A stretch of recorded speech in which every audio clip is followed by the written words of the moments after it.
Good afternoon to you all. I'm very happy to be moderating this panel, and I will, in a minute, introduce the ladies and gentlemen who will be on stage with me today. First of all, let me have Yves Blehaut from Microids.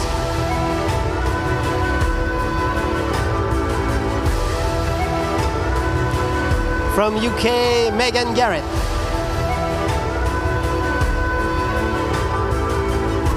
Francis Ingrand, plugin digital. And last but not least, Mr. David Talmat. Thank you, David. Welcome, guys. It's going to be a very interesting panel today because we are going to discuss a real topic, which is retail versus digital. So I think nowadays we're pretty much all downloading games on our mobile phones, from Steam. But there are still a lot of things happening in retail, in shops. There are still people, going into shops to buy games. So what is the state today of retail? If we say retail versus digital, who's winning, who's losing as of today? Well, if I can start first, let me just introduce what I'm doing aside from my name. So my name is Yves Blehaut. I'm in charge of international business except Europe, means Americas and Asia. But I can speak for I would say on a worldwide basis that retail market, although it's been, of course, a lot of competition from digital, has been pretty solid. Surprisingly very solid last year. It's a little bit more tense this year. Because of the crisis in general, there is a lot of negative vibes in the market in general, not only in games, and therefore retailers are a little bit more difficult to reach and get orders in on time to make sure we have products specifically for Christmas. But I would say that the state and obviously you need to adapt your product to this new paradigm, including digital and retail platforms, I would say. So that's pretty much what I can say at this point. Thank you, Yves. Are there some major countries or major geographic differences? Like, for example, are there some countries that are still very, very big on retail versus digital?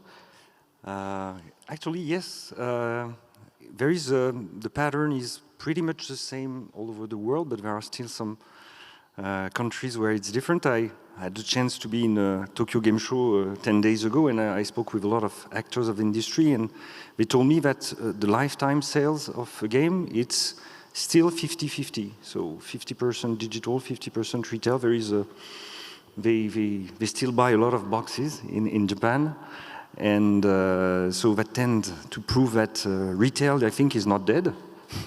Just to add to your answer, Yves, I think it will never die, by the way. There will always be people buying games, I think, in stores for many reasons. Because some love to have the item in hands and to have a collection of boxes, but also because people like to resell also sometimes the game. So as of today, I think the percentage of 20% of the business will be, let's say, 80% digital, 20% retail might be the limit.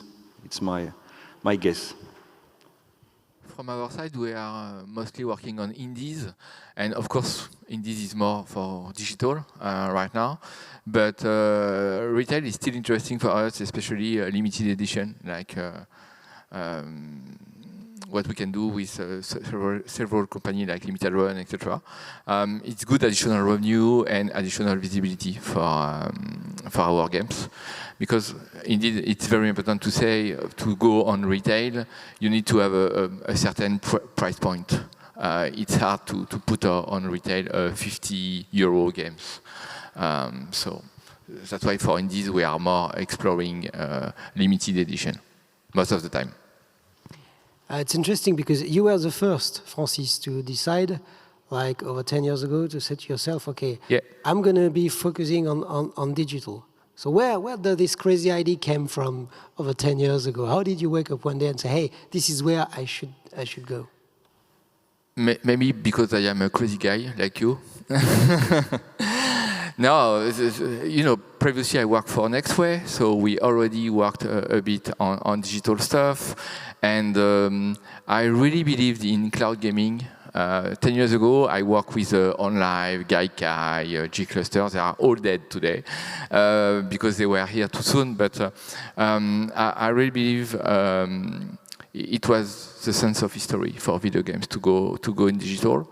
And it was funny because when I worked for Nextway 13, 14 years ago, I explained to Activision, Ubisoft, my need to have build to allow people to download games.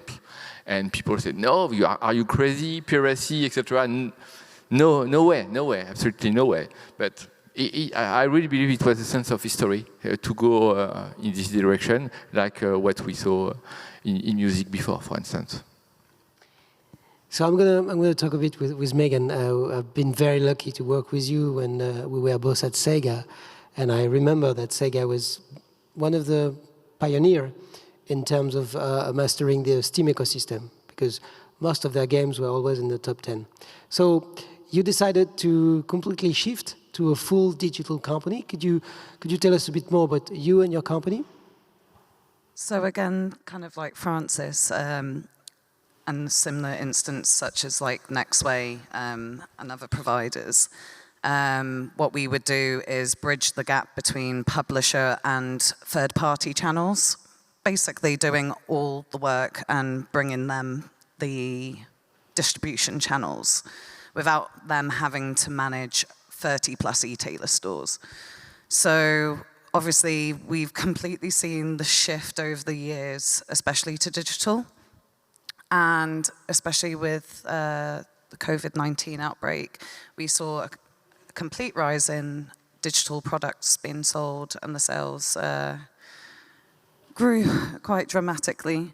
So obviously people couldn't get out to their favorite stores of purchase in person. So sites like obviously first-party channels like PSN or XBL, or the third-party channels such as like, Metably, as most of you probably are aware of, and Games Planet. They have these deals where, especially PC gamers, they always are looking around for the best deal or the best kind of loyalty programs. So yeah, we saw quite a shift from physical to digital. There is we saw, and we were talking a lot about this gray market. And I guess for any new things happening, there's always, the worst that goes attached to it. Can any of you guys, first of all, define for everybody what is the gray market, how it started, where is it today, and how any studio or publisher what are the solutions to avoid this? Well, I can jump in here. What Genba is kind of striving to be is to be securely distribute Steam keys, which we know presents itself a ton of problems. When you first go into digital, it's a very scary thing because you're trusting thousands of your games to these e-tailer channels. What Genba does is we have an API where we can track and monitor every sale from that e-tailer. Now, when you first start a company, there's a lot of learning curves. So you have to see what are the countries that are trending, where are those sales going. So of course, way back then, and again to Sega's point for leading it forward for the security aspect, we noticed a lot of sales in places like Russia, Turkey, predominantly low currency compared to that of the euro. Now, PC gamers, again, they're looking for the best deals, so they would use Reddits and be like, oh, you can go to this third-party site, VPN in, grab a cheap code. So that way we acknowledge that these keys, working with publishers with the activation data, that they need to be locking and region locking their keys. So as Genba, we took it upon us to kind of approach these publishers and be like, right, we've seen sales high in Turkey, another prominent market for gaming. Also, it could be emerging, but we don't know how compared to the Turkish lira being quite low at the minute. So, we would suggest the publishers working with Valve to provide us with those lock keys. And then we would see a shift. So we would always be on the forefront with our data teams kind of analyzing what currencies are those low price points and either removing them from titles, which we don't want to do. We prefer to lock them down where legally okay to lock. And, I think a lot of publishers now have several different region locks where it went from one worldwide key to having about 7 region locks like LATAM, Russia, Turkey, Middle East, and other countries. Yeah, I think geolock is a key point to avoid to have too many problems. For instance, we have an office in China, at Shanghai, and definitely we make good revenue in China, but we are highly asking to our partners to provide us geolock keys for this region. And as well, what we do is we refuse right now to work with some currencies like Turkish lira, like peso from Argentina, etc. Because if you allow some partners to use this kind of currency, you have no luck to manage your distribution and your price point. So we are highly limited our currencies to 6-7 currencies, and like GBP, dollar, Japanese yen, etc. So quite good currencies. And for Russia or China, we are using geolock to avoid too much problem. So I think it's not possible to block all grey market, but I think it's possible to manage it. Yeah, because most of the players nowadays, they turn into some website, and the websites are listing all the places where you can get day one, like a 30% discount or 25% discount on a game. So but even on Steam, for instance, if you don't control your price point on Steam, people are buying your game with a peso, Argentine peso, I think this is the name, and directly on Steam. So it's important for publisher and developer to manage your currencies everywhere, as well on Epic or on Steam, to avoid to have 7% of people buying your game at I don't know 20% of the price. It's so easy with VPN right now. And do you think these best practices are understood nowadays by publishers? Not so much. Okay. When it comes to retail, you guys have been pushing your distribution network. I know that Microids is one of the few distributors of boxed game in Europe. So you definitely believe in it. How would you define the share of box business versus digital business for Microids in the next 5 years, for example? Mostly it comes from our portfolio because we have a lot of family and mass market products. But today, on a worldwide basis, I think we are a bit very different from most publishers. We're doing 65% retail and 35% digital, which is fine. We would like to do more digital, not meaning that we would like to lower our quantities, of course, at retail, but to increase our business in digital. But when you sell Asterix, Smurfs, Garfield, mainly at Christmas, you definitely want your products in a box.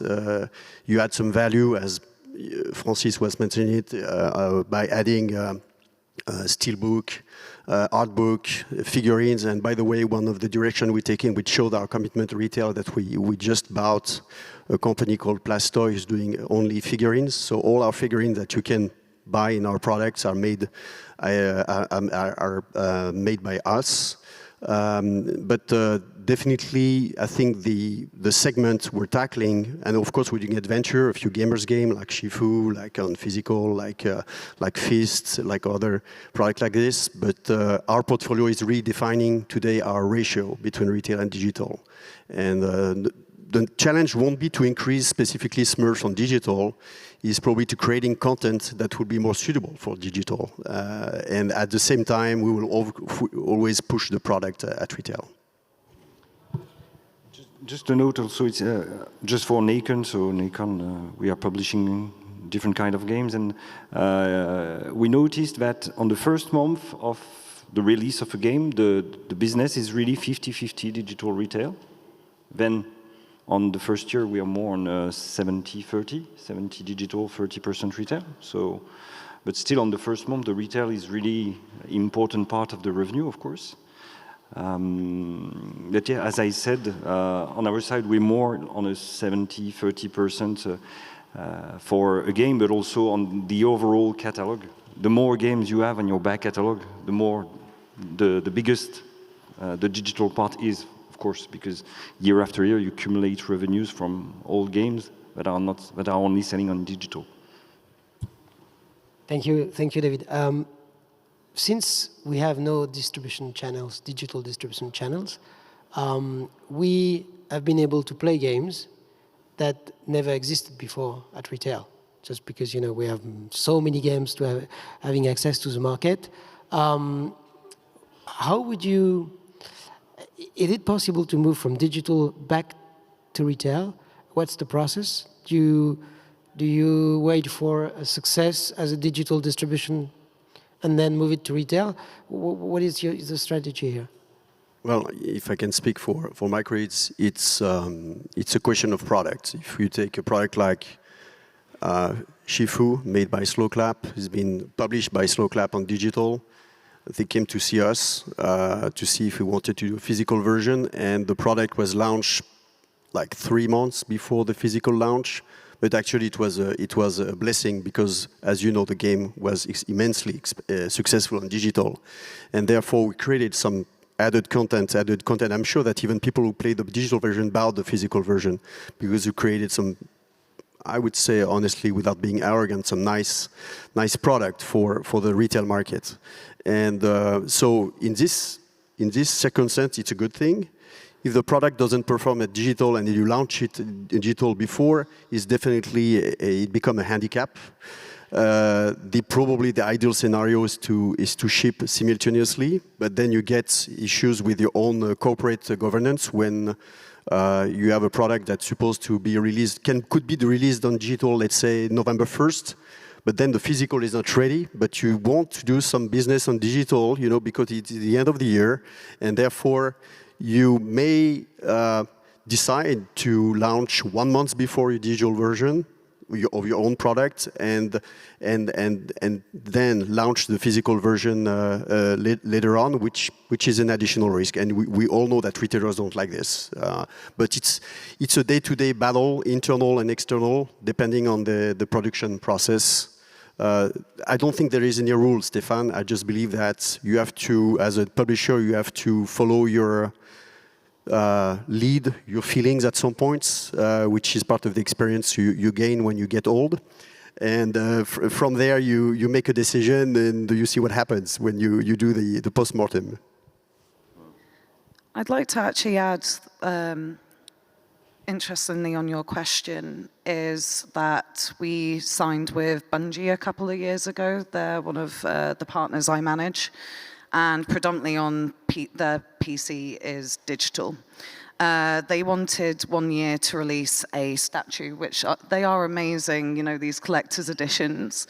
And a lot of people will go out their way and pay hundreds of pounds, euros for these collector's items because they're not going to get them again. So they wanted to know how they would go about it without a disc. So Genba actually stepped in and we provided codes to Game UK and Rubber Road, who were releasing the statue, and it was the first ever statue we released with Bungie through physical retailers, and it was our first little step kind of into the physical market, but with digital codes, and everything was cleared, through Bungie, price points was established. There was a lot of negotiating because physical tend to have a lower margin there. So we launched with Beyond Light. They did a collector's edition with a statue, which was quite unique to Genba, where we never really do a lot of physical product. Interesting, because you just mentioned, the cost of goods, basically. And we know that nowadays, especially, for example, September, paper pricing have been increased. So the cost of goods is nowadays a bit more a problem than it was like 3 months ago, 6 months ago. So I guess it might change a bit your P&L or the way you... So how do you manage this? Is there any review, kind of methodology review where you might say, okay guys, this is no longer working, we can't release the game, or do you, you know? To be honest, I'm not sure if first parties like PlayStation and Xbox and Nintendo adapted the cost of goods sold, the minimum you have to pay to them recently. I would have to check that. But of course, one thing you could do is adapt your price a little bit. And we have noticed that it happened. And just like Yves said, the idea also is to provide to retail a specific version of your game with added value. So, of course, there is the figurines and the art book. But what we do at Nacon for some of our games is to put at retail the deluxe edition, which is also available in digital. But the retail version is the deluxe version. So you can add €5 more to this version because there are sometimes more than 10 or 15 euros worth of content inside the box too. So that's another way to provide more value and to have a price that is in line with your cost and have a better P&L in the end. Well, still, I can confirm that clearly the increase of cost of goods and shipment costs actually also has been a big challenge last year, still another challenge this year for other reason than pure the pandemic. But clearly, that is one of the reasons we want to increase at some point the digital percentage, because obviously the margin at retail is shrinking, even if you do limited, even if you do collector, because at the end of the day, you have to anticipate all the manufacturing lead time when you do the specific. If I take a specific version, if I take an example, if you do a PS5 product, let's say it's a maximum 3 weeks lead time to manufacture a standard PS5 product. If you manufacture a limited edition with a steelbook, with an art book, with a keychain or thing like that, it's probably at least 3 to 4 months. And if it's a figurine, you probably want to think about it almost a year in advance. So the risk of the publisher when you do specific retail version is fairly high. So to your point, there are today some products we're wondering if we're going to do limited and collector edition because the risk might be too high compared to the opportunity. So it's clearly something we're looking at very much more carefully than what we did last year or 3 years ago. So for existing publishers like Nacon and Microids, when you look at the distribution channels, it has a huge impact on your company because you need some new expertise. Maybe the jobs or the people that used to work on retail, maybe they are no longer adapted to working on and maintaining and dealing with relationship with distribution channel. So they might work with plugin, and that's the reason why you set up the company in the first place. Or they might work with Genba. What is your standpoint today at Nacon? Do you believe that you need to build your expertise in that? Yeah, actually, we've been building this expertise, so we keep our internal expertise for retail because, as I said, we are still selling a lot, but in digital-wise, so actually we started with a very talented person, which is sitting here. We're still working with Francis. He's helping us a lot to distribute our games in all over the world, I would say, but we have been building our internal team also for digital sales, so we have now 3-4 people handling those relationships, calling, meeting, traveling when possible, to see all the main platforms. And so yeah, we had to build and to do this internally now. Yeah, it's a definitely different DNA between digital and retail, and this is why I'm not taking care of digital.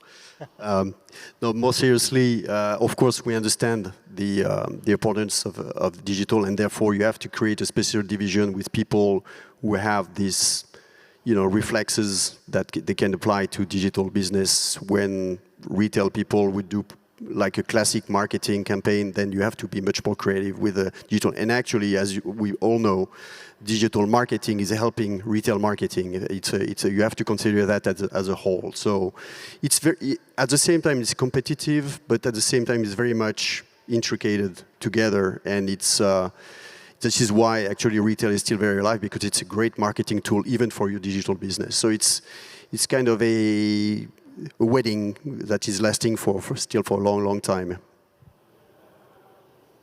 Thank you, Yves. So we've been talking about distribution, but I mean, it's not only key distribution. I think we also have new business model. And one of them is the very well-known Game Pass. That's a big part of digital transformation nowadays. I think we can see consumers moving, towards the Game Pass more and more each day. What are your thoughts about it? I think it's a great offer from a consumer point of view, for sure. It could be a great offer for publishers and developers too. That depends on the price Microsoft and Xbox are ready to pay. But also we have to know, and you know it, is that once you have a game in a Game Pass, you won't sell any box anymore. Of course, retailers say it's in Game Pass. I'm not taking any order on Xbox. It could affect also a little bit the other platform sales, because I don't have any figures and I would love to have some, but some players, I don't know how many, but they own Xbox specifically to play the Game Pass and have all those games not for free, but with the subscription. And they also have a PlayStation to enjoy the exclusive game of the PlayStation ecosystem. Just to talk about Game Pass, of course Game Pass is a big player right now, but we have a lot of other players on the market. Right now you have some telecom operator in some specific countries offering this kind of stuff. You have of course Amazon. For now it's only in the US, but it's coming in Europe next year. And they invest more and more money on Amazon Luna offer right now. You have some Chinese player like Tencent. They have a strong offer in China. So clearly the market is changing a lot as the music change, as video change, and subscription-based offer will. I think will totally change video games landscape in next 5-10 years. So I think it makes sense to be there and to take some opportunities right now. But you can make some subscription-based deals without any exclusivities and to launch your game few months after Steam release, for instance, for PC. So you have many options. You are not obliged to make a day one offer with Game Pass, for instance. Even with Game Pass, it's possible to negotiate +3 or +6 months offer, and then to sell the game on day one on Xbox. So for me, it's important to be there. It's good opportunities most of the time, but I think it's very important to not say yes, I want the money. You have to negotiate with Microsoft and others, and to think about your product strategy to take the best one. When it comes to digital distribution, you get a lot of info in real time. Basically, you're collecting data, so you can change your strategy, you can be very agile, which is not really the case in retail. So you can see what the consumer is doing. Do you see the consumer as being kind of is kind of shopping around, or do you think is highly faithful to one platform? It seems like, if you're on Steam, you're on Steam. If you're on Epic, you're on Epic. What are the trends? Well, obviously being completely digital distribution, you do see the other side of Steam. Now you've got the Steam people that will only buy from Steam. They will wait for, all the sales. So I think everyone's getting into the routine now. Steam has specific major, like Jan sale probably will be coming up in the winter time. Everyone expects it. And that's that time, if all their wish lists are going on discount, that's where they're price conscious. So they're more likely going to pay 50% plus off because they don't want to or can't afford to pay full price. Then you'll get the other consumer who are really price conscious, or they have loyalty to other stores like Games Planet, Fanatical, and other distribution channels where they will not go and buy off Steam. Maybe it's because these third parties will have exclusive site-wide discounts, which means your product isn't discounted on store, but they could have a discount which means, oh, I can actually grab that title at 15% off, which saves me a few pounds or a few euros. And they're the ones that are going to watch these third-party sites for when they do their sales to maximize how much of the price they are saving. And they will also have like loyalty programs at these third parties. So they will prefer to, you know, say if they say, oh, if you make 5 purchases, you get exclusive offers or exclusive codes or DLC passes. And again, same with Steam. Those who miss Steam sales for whatever reason, due to payday or they don't have the money at that point in time, they can rely on these third-party channels to kind of go outside of Steam sales. I think in any case, people want Steam keys. They can buy on Gamersgate, on Games Planet and other websites, but they are mostly interested to buy Steam keys and not Epic or GOG keys. People, even if Epic is pushing a lot right now, most of people want to buy and to play on Steam still.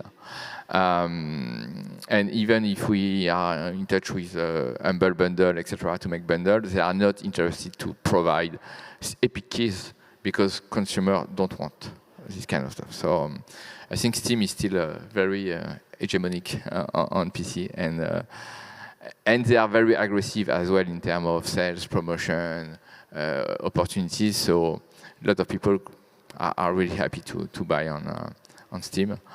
But they are always happy to go on other websites when they have good opportunities, because, as you know, on video games industry, price elasticity is very important. So they are always happy to go on some interesting sales, promotion, etc. When you go to the App Store, when you go on Steam as a publisher, most of the time you're looking at your P&L and you're crying because they take 30%. So you say, okay, I'm smart. I'm going to build my own platform. Is it wise for any publisher nowadays to say, okay, guys, I'm going to build my own platform and I'm going to sell my game on my own platform? I remember Bethesda.net, remember, Blizzard.net. What do you think of this? Would this be a good advice? My advice is to avoid to do this kind of stuff, because to have your own platform is really costly. If you screen the market, the only one to have their own platform are the biggest publisher, like Electronic Arts, Ubisoft, or Blizzard, etc. You need to have a very, very strong brand, strong product, and to have a good traffic to push these kind of opportunities. After, you have some technical provider able to provide you white label offer. If you really want to monetize your games on your own website, you have some companies able to provide you services to do this on white label with white label solution. But I think to invest to have your own platform right now, it's a suicide. And you need to have some huge games with huge community to make sure that all of those investments will be worth.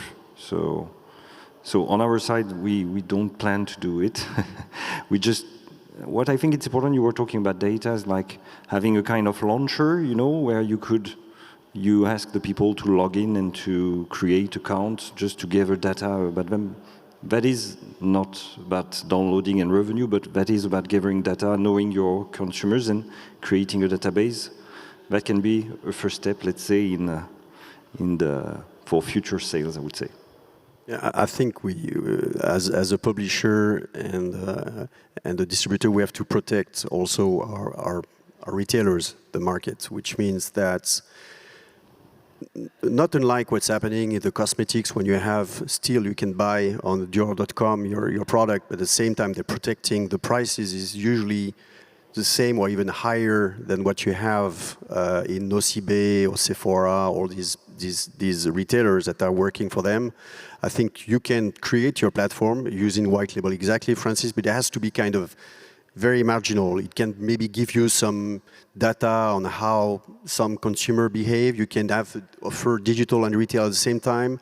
You're going to use your own existing infrastructure, like using your logistic provider, just to instead of sending 10 products to a retailer, you're going to send one product to another. It will still remain marginal until you reach a certain critical mass of business, when at this point you want to ask yourself, which is exactly what Ubisoft has done recently, and we'll see where it goes. But it's definitely a big risk for the average size publisher like us today to invest and to say, okay, I'm going to do 50% of my digital business in 3 years from now. It could be a good bet, but it's a big investment too. And I think Yves is right. You have to respect your partners. I think it's not very good to try to compete against them. So many times people say, you don't want to launch your own platform. No, I have a good and strong partnership in place.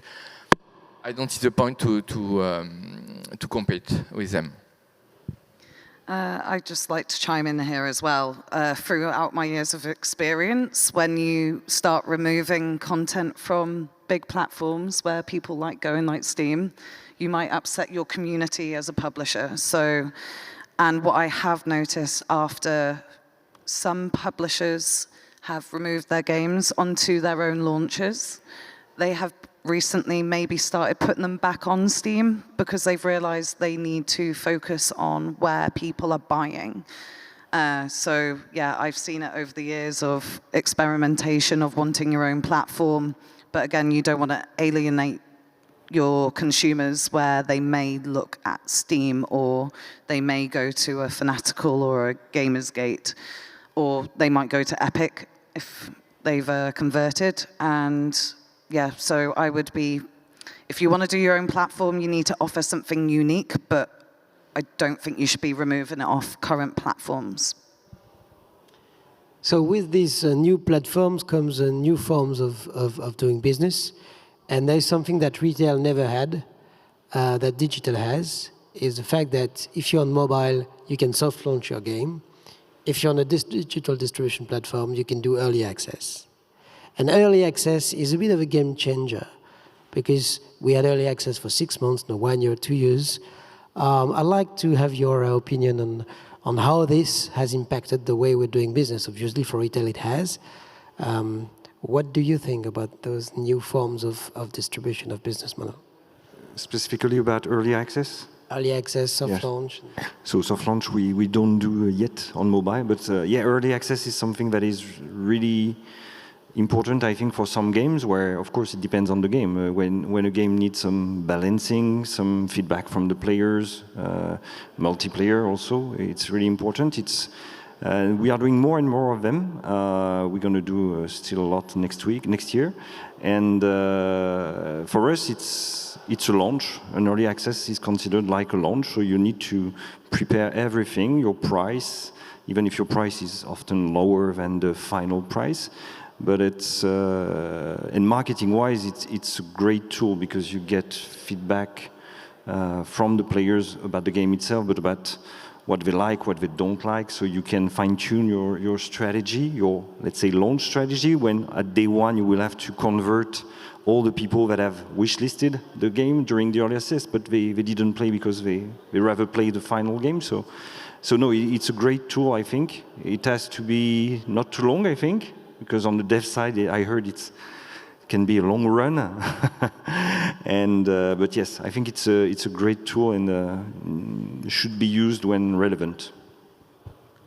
I think it depends on your business model. On free-to-play, on PC or mobile, clearly it's a key point. You are quite obliged to make soft launch few months or sometimes few years before a final game release.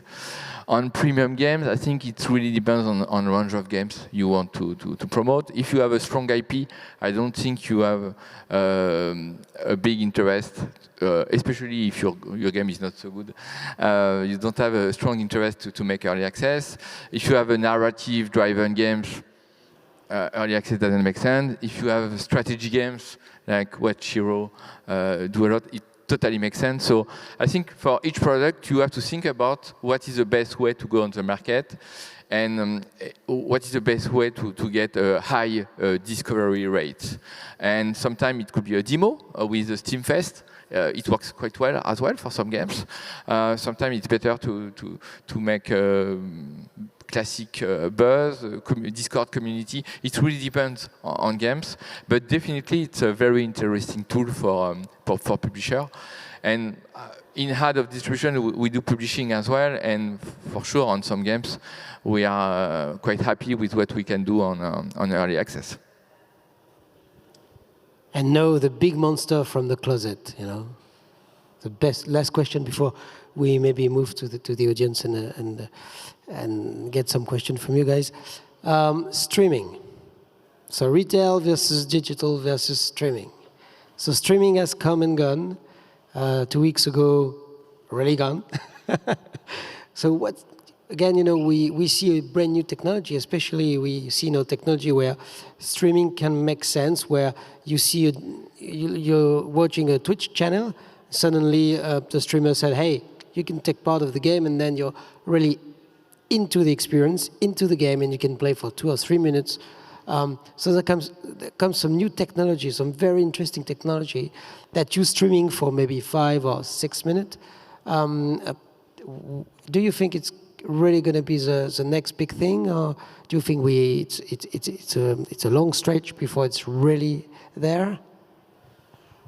I think it will be part of the ecosystem soon being like maybe 5 to 10 years, maybe, because if we are talking about cloud gaming and stuff like that, we need the equipment to be there, the connection, the devices to be there. But yeah, despite the failure of recent failure of Stadia, I think there are some other providers that will succeed, and that will be a new way of playing. And again, I'm not able to. We believe in it at Nacon, and not only game-wise, because we are also developing holders for mobile phones, like controllers. You put your phone inside, and you can play Game Pass or GeForce Now, any other streaming service on your mobile with these devices. So yeah, I think it will happen. I can't tell you when, but it will happen. Yeah, I think it's part of the future, and for me, streaming it means new business model, because most of the time streaming means subscription-based offer. So, and as we talked about, it's part of the future and sense of the history to go on this kind of offer. So I am not sure people dreams to start to play on PlayStation 1 hour after to play on mobile and then on PC. Not sure it will very relevant for player. But to be able to play to strong game on the TV, on a mobile, or on some laptop makes sense. What NVIDIA do, for instance, it works very well. What Shadows did in France is very interesting. So I think it will allow people to have access to more games, to more quality games. So I think it's good for the market. Does it mean that you, Megan, you're going to sell subscriptions to streaming-based services? No comment. Well, obviously, I think every kind of digital provider is probably looking at ways of how they can get into streaming. For me, I agree with everyone, it fits into the ecosystem. However, again, still a considerable amount of years away from it.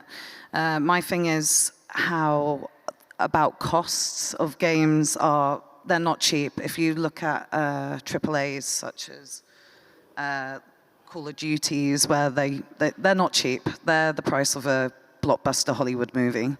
How is that going to convey in costs on streaming platforms? Will they be able to make the same amount of money through streaming as they do on digital and physical product?